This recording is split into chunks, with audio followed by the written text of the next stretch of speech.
जय हिंद साथियों, आप सभी को मेरा प्यार भरा नमस्कार। मैं मुकेश यादव, मैप टारगेट से। और आज हम लोग पढ़ेंगे कक्षा 9 की मैथ। एक्सरसाइज हमारा 6.2 है। 6.2 का मिलाकर क्वेश्चन नंबर 6 हम लोग करेंगे। यदि बात करें तो पिछली क्लास तक हम लोगों ने एक्सरसाइज 6.2 का क्वेश्चन नंबर 5 तक हम लोगों ने कंप्लीट कर लिया था। और आज हम लोग सॉल्व करने का प्रयास करेंगे क्वेश्चन नंबर 6। तो सबसे पहले देखते हैं क्वेश्चन नंबर 6 में कहा क्या जा रहा है। कहा जा रहा है कि आकृति 6.33 में, जैसा कि हमने आकृति को यहाँ व्हाइट बोर्ड पर बना रखा है। आज बात नहीं, PQ और RS दो दर्पण है। ये बच्चे समझिएगा ध्यान से। एक PQ है, दूसरा RS। ये है दर्पण। दर्पण समझिएगा, दर्पण और शीशा में अंतर क्या होता है। ऐसे इसका नाम है यहाँ पर P और यहाँ पर नाम है Q। इसका नाम है यहाँ पर R और यहाँ पर नाम है S। तो यहाँ समझिएगा ध्यान से, बात कोई बच्चा नहीं करे, बता दे रहे हैं। PQ और RS दो दर्पण है। समझिएगा कि दर्पण और शीशा में क्या अंतर है। ये बच्चे दर्पण की यदि हम बात करें तो दर्पण का एक पृष्ठ कलई हुआ रहता है और दूसरा पृष्ठ कलई नहीं होता है। कलई मतलब पेंट होता है। ठीक, क्या होता है? पेंट। ये बच्चे समझिएगा, कोई यदि शीशा है उसके एक तरफ पेंट कर दिया जाए तो ऑटोमेटिक दर्पण का काम करने लगेगा और उसमें चेहरा नजर आने लगेगा। चाहे जो शीशा रहेगा उसको आप एक तरफ कलई कर देंगे, ठीक, पेंट कर देंगे। जब कलई कर देंगे तो दूसरी तरफ वो चेहरा दिखना प्रारंभ हो जाएगा। तो दर्पण बच्चे, दर्पण क्या होता है? जिसका एक पृष्ठ क्या हुआ रहता है? कलई रहता है। ठीक, इसीलिए यहाँ पर समझिएगा, ये दिखाया गया है कि ये क्या किया गया है? कलई किया गया है, यानी क्या किया गया है? पेंट किया गया है। दिखाया गया ना, ये दर्पण का दूसरा हिस्सा है। ये दर्पण का दूसरा हिस्सा है। दर्पण में दो पृष्ठ होते हैं ना, एक उस साइड एक इस साइड। दर्पण तो लोग नहीं देखोगा, अरे इसमें चेहरा देखते हो, जिसमें चेहरा देखते हो उसमें देखो दूसरी तरफ पेंट किया गया रहता है। पेंट करना क्या कह रहा है? चेहरा लिखा है। तो चलिए, कभी शीशा कोई खराब हो जाए तो देखिए, प्रैक्टिकल करिएगा घर से। ब्लेड लेकर उसे दूसरे जब पेंट किया गया उसको खरोच दीजिएगा। जब खरोच देंगे पूरी तरीके से उसमें चेहरा नजर ही नहीं आएगा। ठीक, जब उसको खरोच देंगे दूसरी तरफ तो चेहरा नजर नहीं आएगा। ये दर्पण हमारा वो होता है जिसका एक पृष्ठ कलई किया गया रहता है। ठीक, यहाँ समझिएगा। कहा जा रहा था कि PQ और RS क्या थे? दो दर्पण है। ठीक, अब आगे समझिएगा, जो एक दूसरे के समांतर रखे गए हैं, यानी यह दर्पण हो, यह दर्पण है, एक दूसरे के पैरेलल रखा हुआ, समानांतर रखा हुआ। ठीक, एक दूसरे के समांतर रखे गए हैं। एक आपतन किरण। अब ये फिजिक्स वाली बात आ गई, थोड़ा सा समझिएगा ध्यान से। बता ही देते हैं, जवाब दें। क्या आप लोग पढ़े होंगे? और नहीं पढ़े होंगे तो हो सकता है 10 में पढ़े, पता नहीं 9 तो शायद नहीं है। ए बच्चे देखो, मान लेते हैं यहाँ समझो प्रकाश का परावर्तन, थोड़ा समझ, रिफ्लेक्शन ऑफ लाइट, तब इसको बताते हैं। रिफ्लेक्शन ऑफ लाइट यानी प्रकाश का परावर्तन होता क्या है? देखो, कोई चिकना पृष्ठ है। क्या है? मान लेते हैं कोई चिकना पृष्ठ है। दर्पण मान लो, दर्पण। कई तो लोग बचपन में किए होगे, ऐसे चमकाए होगे शीशा लेकर, ऐसे। वो जानते हो क्या है? वो प्रकाश का परावर्तन है। क्या है? देखा, समझाते कैसे प्रकाश का परावर्तन होता है। मान लेते हैं ये प्रकाश इधर से आ रहा है, जब किसी चिकनी सतह पर इस तरीके से आता है, टकरा जाता है। जब प्रकाश किसी चिकनी सतह पर टकराता है, तो जब टकराता है तो टकरा करके लौटता है। देखो, यहाँ टकराया, अब फिर ये इस तरीके से ऐसे क्या होगा? लौट जाएगा। तो यहाँ समझिएगा, अगर हम बात करें परिभाषा, ये देखो, इधर से ये आने का डायरेक्शन है और ये जाने का डायरेक्शन है। तो देखो, प्रकाश का परावर्तन होता क्या है? जब प्रकाश की किरणें किसी माध्यम से चलकर आती हैं और किसी चिकनी सतह पर टकरा कर पुनः वापस उसी माध्यम में लौट जाए। ये देखो, यहीं से नहीं आ रहा था, उसी माध्यम में लौट जाए, पुनः वापस टकरा कर उसी माध्यम में लौट जाए, तो ये क्या कहलाता है? प्रकाश का परावर्तन कहलाता है। देखो, अब तुम लोग करते क्या हो? सूर्य से प्रकाश की किरण आ रही है, ठीक, इसमें से आ रही सूर्य से, अब आता है, ये दर्पण पर पड़ा, दर्पण पर पड़ा तो ये टकराया, और टकराया तो लौट रहा है, जब लौट रहा था प्रकाशवा तो तुम ले जाकर किसी के यहाँ फिट कर रहे थे इसे, ताकि चमक रहा था। करते कि नहीं करते हो? यहाँ समझिए, तो जब प्रकाश की किरणें किसी माध्यम से चलकर किसी चिकनी सतह पर टकरा कर वापस पुनः उसी माध्यम में लौट जाती है, इस प्रक्रिया को या इस क्रिया को या इस घटना को क्या कहते हैं? प्रकाश का परावर्तन कहते हैं। क्या कहते हैं? हे वाली आवता, तो आवता देखे कहीं तो आपतित किरण, आपतित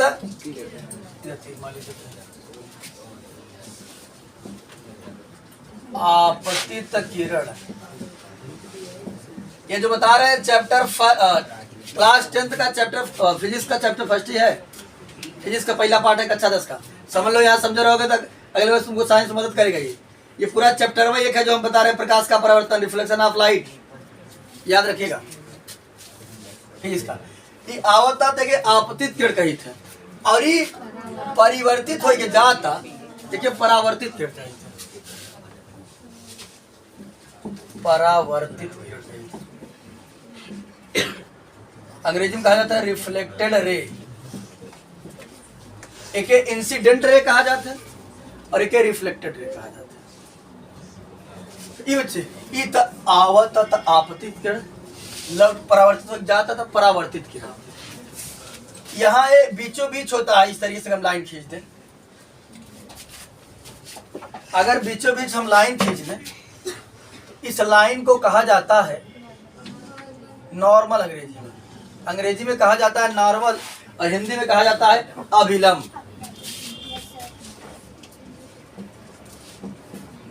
अभिलंब या अंग्रेजी में शायद 8वां भाव प्रकाश परावर्तन है ना? हाँ 8 में है।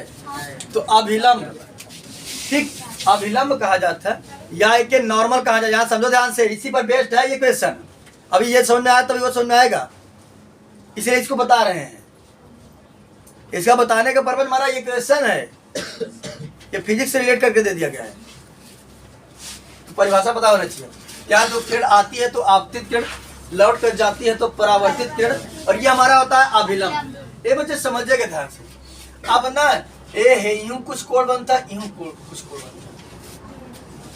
कोण बनती तो समझा का नाम बनती। यही बनता आपतित किरण और अभिलंब के बीच बनता है। तो जवन कोण बनता है एक आपतन कोण कही, क्या कहता? आपतन कोण, इंसिडेंट एंगल, एक आई से प्रदर्शित करी थे, स्मॉल आई से। इसे स्मॉल आई से जवन आपतित किरण और अभिलंब के बीच कोण बनता है, वो कोण आपतन कोण कहलावत है। और ओके कैसे प्रदर्शित करी थे? आई से। और समझा, जवन परावर्तित किरण और अभिलंब के बीच बनता है, एक हम लोग परावर्तन कोण कही थे। क्या कही था? परावर्तन कोण कही था। और एक के बात करी थी कि हम स्मॉल आर से डिनोट करी, रिफ्लेक्टेड एंगल कही थी। ठीक, अब आगे समझिएगा। तो एक आपतन कोण, एक परावर्तन कोण, यानी कि आपतित किरण और अभिलंब के बीच जोन बनता वो आपतन कोण बनता, और परावर्तित किरण और अभिलंब के बीच जोन बना था वो परावर्तन कोण। एक हम कही था स्मॉल आई से डिनोट कही था, एक स्मॉल आर से डिनोट कही था। ये बच्चे एंगल आई बराबर एंगल आर होता, समझ ध्यान से। यानी जितने एंगल से है आवत है, आपतित किरण जितने एंगल से आवत है उतने एंगल से लौट के जाबो करत है। जितने झुकाव के साथ ही आवत है, कोण मतलब झुकाव, जितने कोण के साथ ही आवत है उतने कोण के साथ रिफ्लेक्ट हो जाते हैं। यानी कहने का मतलब है कि आपतन कोण और परावर्तन कोण आपस में क्या होते हैं? बराबर होते हैं। बस सुनाई, जितने एंगल से किरण आती है सतह पर टकरा करके उतने ही एंगल से वापस लौट जाती है। यानी आपतन कोण बराबर परावर्तन कोण, स्मॉल आई बराबर स्मॉल एंगल, स्मॉल आई बराबर। ये तो था, ये कॉन्सेप्ट था, ये समझिएगा। इसी का यूज हम लोग वहां करेंगे। अब बच्चे समझिएगा ध्यान से। आगे हम अपने क्वेश्चन को रीड करते हैं, देखते हैं क्या है। कहा जा रहा था हमसे कि आकृति 6.33 में तो हमने बना आकृति यहाँ बना रखा है। PQ और RS दो दर्पण है, जैसा कि मैं समझा। एक हमारा PQ था, दूसरा हमारा क्या था, RS, यानी ये हमारा सब PQ था, ये हमारा RS था।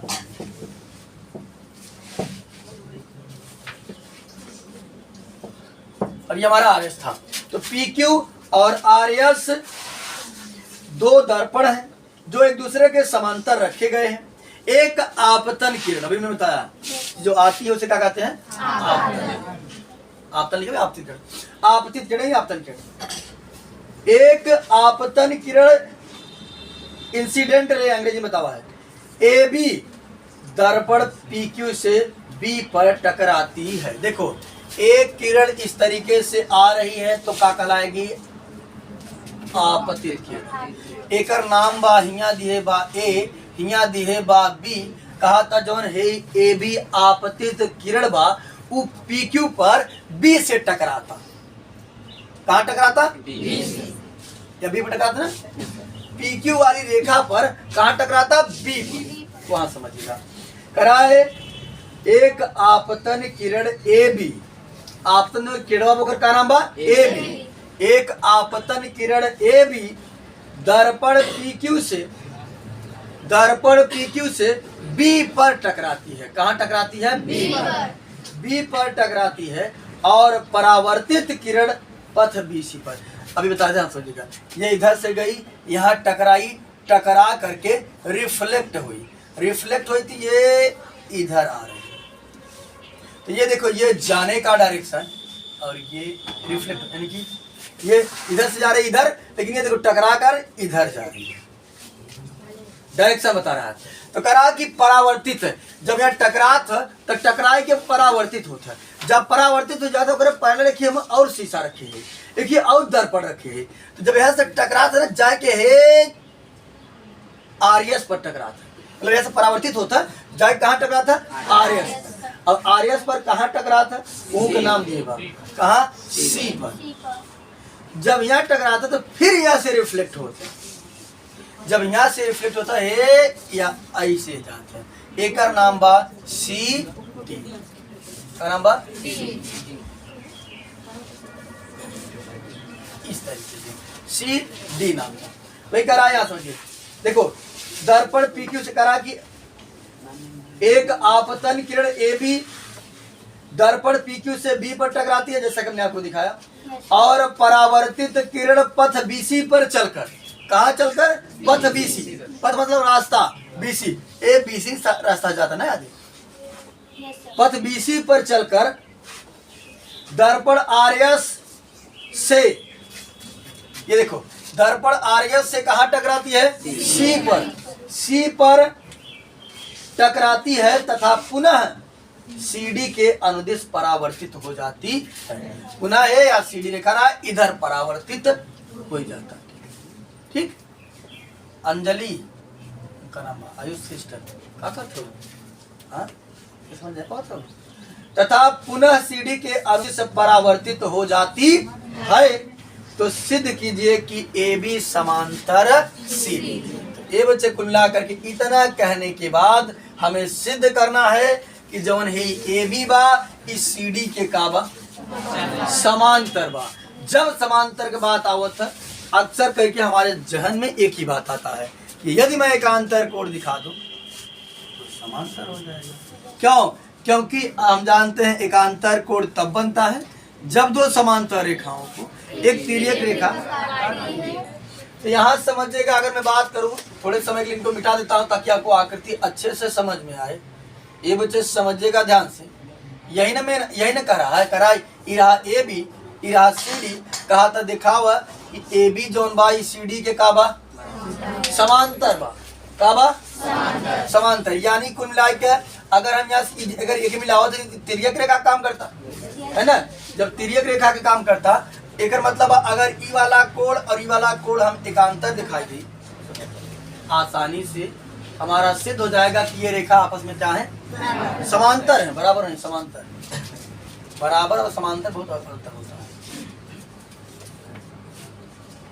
इस तरीके से हमारी रेखा थी, किस बना दे रहे हैं।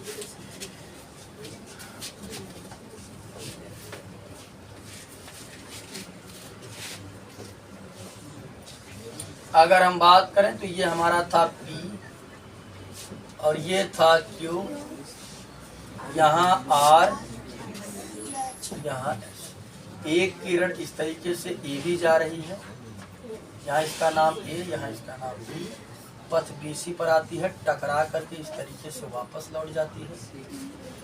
और इसका डायरेक्ट जाने का डायरेक्शन ये रहा, इसका डायरेक्शन ये रहा, इसका डायरेक्शन ये रहा। यहाँ पर है C, यहाँ पर है D। और हमें दिखाना है कि कुल मिलाकर कि ये यानी ये रेखा समांतर है। उससे दिखाने के लिए हमें दिखाना पड़ेगा ये कोण और ये कोण आपस में क्या है, बराबर है। तो चलिए, जैसा कि आकृति को हमने व्हाइट बोर्ड पर बना दिया था और जो कुछ हम लिखे उसको समझ लेते हैं। हमने सबसे पहले बताया था बच्चे, ज्योमेट्री सॉल्व करने का पूरा एक प्रोसेस होता है। तो हमको दिया है हल, मैंने हम लोग लिखा कि दिया क्या है, कर आते आज समझिएगा ध्यान से। PQ और RS जो दो दर्पण है जो एक दूसरे के समांतर रखे गए हैं, एक दूसरे के समांतर रखे गए हैं, इसका मतलब है कि ये और ये आपस में क्या है, समांतर, बराबर नहीं, समांतर। बराबर और समांतर बहुत अंतर होता है। तो ये और ये आपस में क्या है, समांतर है। यानी हमने वही लिखा कि PQ समांतर RS, वही लिखा। फिर याद सिद्ध करना है, खुद क्वेश्चन में कहा था कि सिद्ध करिए कि AB के समांतर का है CD, AB के समांतर CD हमको सिद्ध करना है। ये बच्चे समझिएगा ध्यान से। अब हमने देखा कि इसको और इसको एकांतर कोण दिखाना है, तो हमने कहा कि कुछ क्या दिमाग लगाया जाए कि एकांतर सिद्ध हो जाए। तो समझिएगा, जब हम लोग अपने काम को सेट करने के लिए कोई रेखा एक्स्ट्रा से बनाते हैं तो वो रचना कहलाती है। क्या कहलाती है? तो हमने रचना कर दिया बच्चे, यहां से एक रेखा खींचा और यहां से एक रेखा खींचा, और हम लोग जो अपने से रेखा खींचते हैं वो डॉट डॉट देके बनाते हैं ताकि ये पता चले कि ये अपने से खींचा गया है। ठीक, तो यहां समझिए, इसका नाम हमने दे दिया M और इसका नाम हमने दे दिया N। तो अब यहां समझो, हमने रचना में लिखा है कि BM परपेंडिकुलर। ठीक, कैसा खींचा हमने, परपेंडिकुलर खींचा है। रचना किया है, इस रेखा को जो खींचा है परपेंडिकुलर खींचा है। परपेंडिकुलर का मतलब होता है कि 90 अंश का कोण। कितने अंश का कोण? 90 अंश का। यानी ये रेखा इस पर परपेंडिकुलर है और ये रेखा इस पर परपेंडिकुलर है। ठीक, हमने वही लिखा है कि BM परपेंडिकुलर PQ, यानी BM परपेंडिकुलर PQ तथा CN परपेंडिकुलर R। ये रेखा इस पर परपेंडिकुलर है और ये रेखा इस पर परपेंडिकुलर है। ठीक, तो ये बच्चे समझिए ध्यान से। अगर दो समांतर रेखाएं हैं इस तरीके से, अगर उन समांतर रेखाओं पर कोई परपेंडिकुलर अगर हम खींचे तो 90 डिग्री तो होता है। क्या समझिएगा ध्यान से, ये रेखाएं भी आपस में क्या होती हैं, समांतर है। जब किसी समांतर रेखा पर कोई हम लंबवत रेखा खींचते हैं तो वो रेखाएं आपस में समांतर होती हैं। क्या होती है? समांतर होती है। ठीक, वो रेखाएं आपस में समांतर होती है।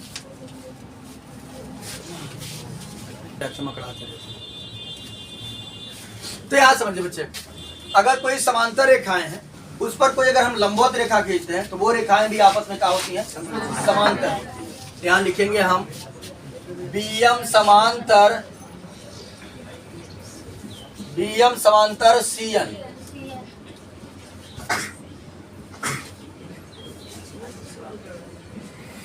ठीक, ये बच्चे समझिएगा ध्यान से। मैं आपको कुछ इसका नाम देते, मान लीजिए एंगल 1, एंगल 2, 3, 4। मेन आकृति में अपना नाम दे देते हैं हम लोग 1, 2, 3 और 4। समझिएगा ध्यान से। यानी यदि मैं 1 + 3 बराबर 1 + 2 बराबर 3 + 4 दिखा दूंगा, ये कोण आपस में क्या हो जाएगा, एकांतर कोण। और ये अगर एकांतर कोण हो गया तो हमारा आसानी से सिद्ध हो जाएगा। तो समझिएगा ध्यान से बच्चे, यहां हम लिखेंगे, देखा BM समांतर CN, इसको हमने लिख दिया। इसको बाद में लिखा, पहले यहाँ समझिएगा, इसको बाद में लिखते हैं। अच्छा, इसको ही निपटा देते हैं,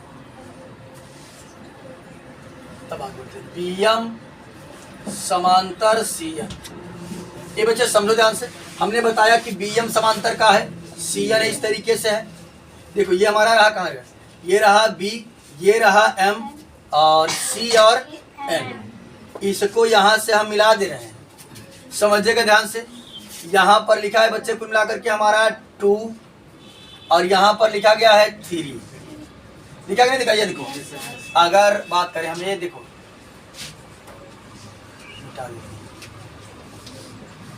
ये देखो BM CN, एक तिर्यक रेखा BC काट रही है ना। ये देखो ये वाला कोण और ये वाला कोण इसका काम करेगा, लिख देंगे BM समांतर CN तथा BC एक तिर्यक रेखा है, ट्रांसवर्सल लाइन कहा जाता है अंग्रेजी, तिर्यक रेखा है। तिर्यक रेखा को अंग्रेजी में ट्रांसवर्सल लाइन कहा जाता है। अब यहां समझिए बच्चे, तो जब हमने पढ़ा कि जब दो समांतर रेखाओं को एक तिर्यक रेखा काटती है तो जो योग बनता है, जो ये बनता क्या बनता है, एकांतर कोण, और एकांतर कोण आपस में क्या होता है, एकांतर कोण आपस में बराबर होता है। एंगल 2 बराबर एंगल 3। रीजन बता देंगे किसका, एकांतर कोण।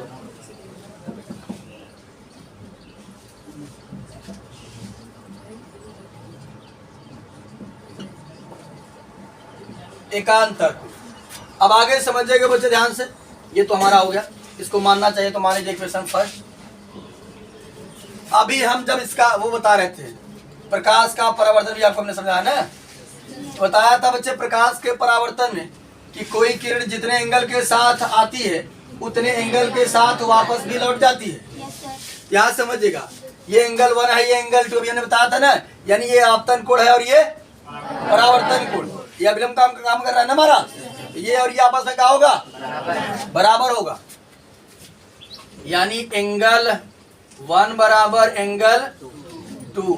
रीजन बता देंगे बच्चे, दो पल्ली देता हूं। इसी प्रकार से एंगल 3 बराबर क्या होगा, एंगल 4। कहीं जितने एंगल के साथ आती है उतने एंगल के साथ रिफ्लेक्ट भी हो जाती है, तो लिख देंगे हम एंगल 3 बराबर एंगल 4। और इसको मान लेते हैं इक्वेशन सेकेंड और इसको मान लेते हैं इक्वेशन थर्ड। ये बच्चे दोनों का रीजन साथ में बता देंगे कि हमने कैसे लिख दिया, लिख देंगे प्रकाश के परावर्तन के नियम से। किसके नियम से, प्रकाश के परावर्तन नियम से, प्रकाश के परावर्तन नियम से। ठीक, अंग्रेजी में लिख दिया रिफ्लेक्शन ऑफ लाइट। अब यहां समझिएगा बच्चे ध्यान से थोड़ा सा, अंग्रेजी में लिखेंगे the law of reflection of light. अब यहां समझिएगा बच्चे ध्यान से, देखो 2 के बराबर 3 है, थोड़ा समझिएगा ध्यान से, 2 के बराबर कितना है, 3। अगर मान लेते हैं ये 10 रुपए होगा तो ये कितना होगा, 10 की 20 बराबर है तो 10 रुपया होगा, है ना। और यहाँ कितना लिखा है, एंगल 2 लिखा है, तो हमें तो पता है एंगल 2 कितना है, तो ये यहाँ भी तो 10 ही होगा। और एंगल 2 के बराबर एंगल 1 है, तो ये कितना होगा, ये 10 ही होगा। ठीक, अब यहाँ समझिएगा बच्चे ध्यान से,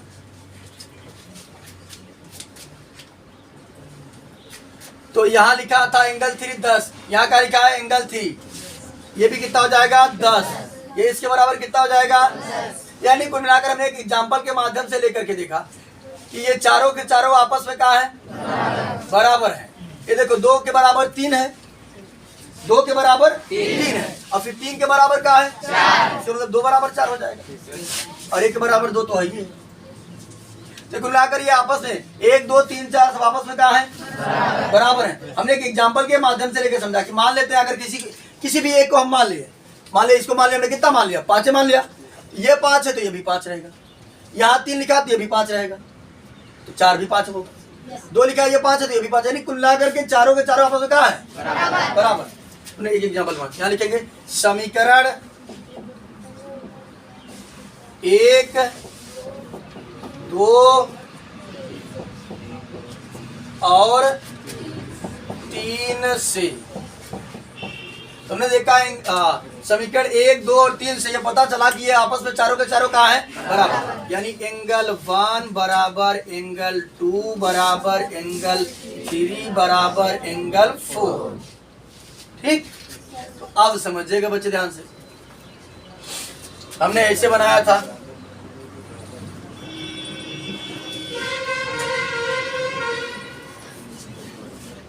इस तरीके से यहाँ था नाम हमारा ए बी सी डी, यहाँ एक रेखा यहाँ ड्रा किए थे और एक रेखा यहाँ ड्रा किया था। यहाँ नाम था एम, यहाँ नाम था एन, यहाँ था 1, यहाँ था 2, 3 और 4।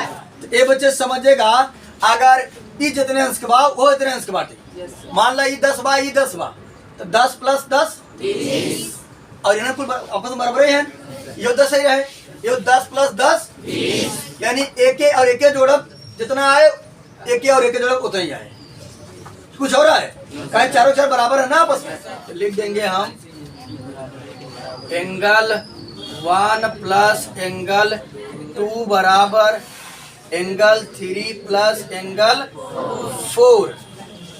ठीक ये बच्चे अब हम थोड़ा सा ध्यान देते हैं। अगर हम बात करें ई इतना भाग और ये इतना भाग अगर जोड़ देते ही तो कुल मिला के यहाँ से यहाँ तक पहुंच जाता। जब यहाँ से लेकर यहाँ तक पहुंच रहा है इसका नाम है ए बी सी, ये नाम है। इसकी जगह क्या लिख सकता हूं मैं, एंगल ए बी सी बराबर। ये बच्चे अगर बात करें 3 इतना था 4 इतना जोड़ दिए तो ये यहाँ से यहाँ तक हो गया और इसका नाम हो गया बी सी डी। ये बच्चे देखो पहली बात तो ये बराबर है, साथ ही साथ ये एकांतर का काम। अब अगर इसको हमारा काम उसको ऐसे अगर मिटा दें हम, देखो समझा देते।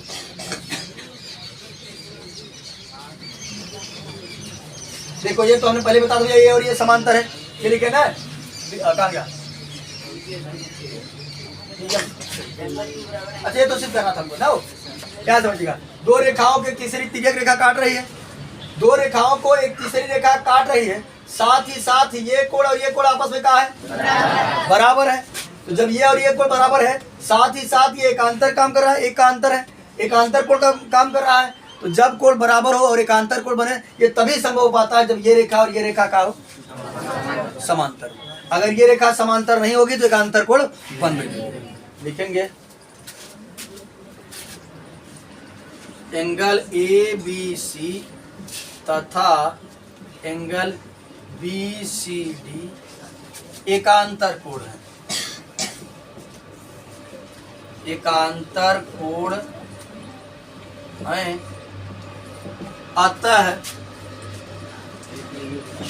अतः ए बी बराबर,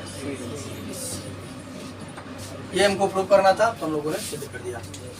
तो बहुत ही डीप में समझाने की कोशिश किया है और एक बार इसको जाकर घर पर और अच्छे से पढ़िएगा क्योंकि ये ज्योमेट्री है, ज्योमेट्री उतनी आसान चीज नहीं है, इसको मेहनत करना पड़ेगा तभी आपके समझ में आने वाली है।